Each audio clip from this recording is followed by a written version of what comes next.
that abstract area of thinking. Alright, and it allows you to download this information. How you download the information? Well, you begin to absorb and process information that's precise, exact, and relevant. And you know the knowledge is outside your knowledge of understanding. You know you have a spectrum. You have an intellectual spectrum. And all of a sudden, you instantaneously have access to a level of information that is outside your spectrum. So you know you're downloading the information from another source.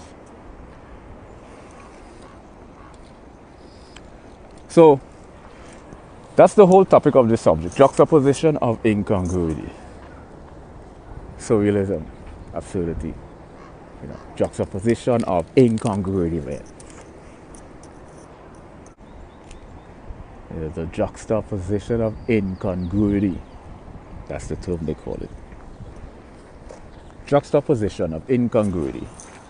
The merging of the incompatible. Merging of the incompatible.